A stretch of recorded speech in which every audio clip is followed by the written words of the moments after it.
Alright guys, part 2, the video, prep work. Prepping your surface is like any other real car. You gotta give the paint something to adhere to.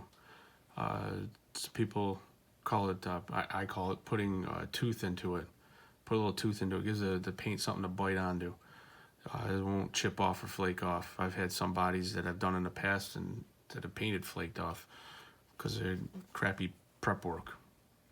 And for that I apologize. But this is just a common gray scuff pad here that you can go to any auto parts store and buy a twin pack of them for like $4, or go to a paint supply store and buy a boatload of them for like 25. Regardless of the fact, these are not that expensive and they last quite a while when you're just doing little bodies.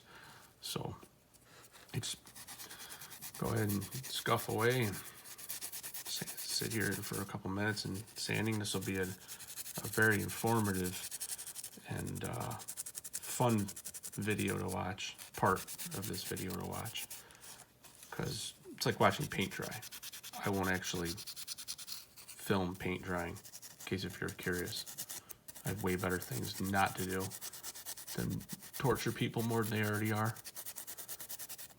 Basically want to get all the crevices and all the high spots and low spots. High spots are easy to get. The low spots, just put your fingernail on there and get right down on the side, like on the vents. The hard part is getting into the grill work.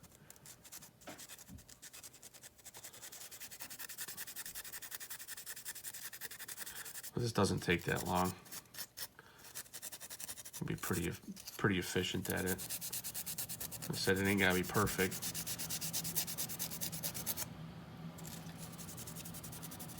Just painting a race body, not going to concourse with it.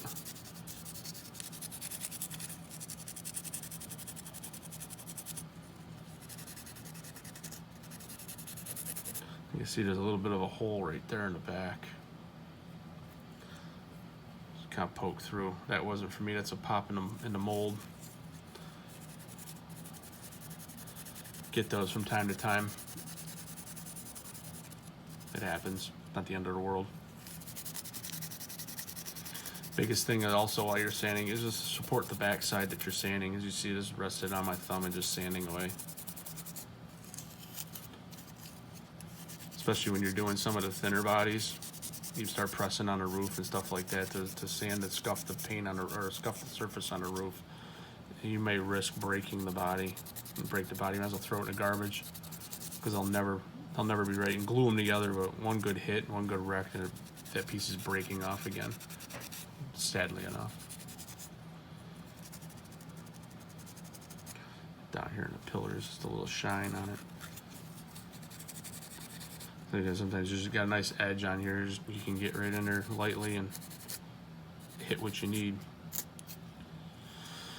Okay, calling that good. Now, you see I have a couple other bodies too that I scuffed up that I gotta get done. A Scion and a Lexus LFA.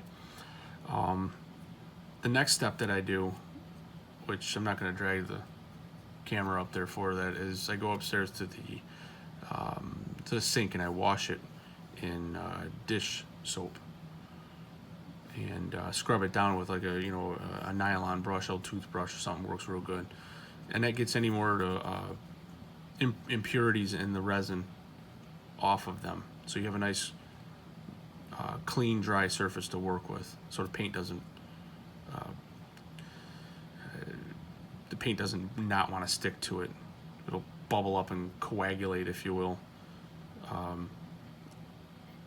Fisheye, for those of you that are in the auto body industry, the paint will fisheye really bad.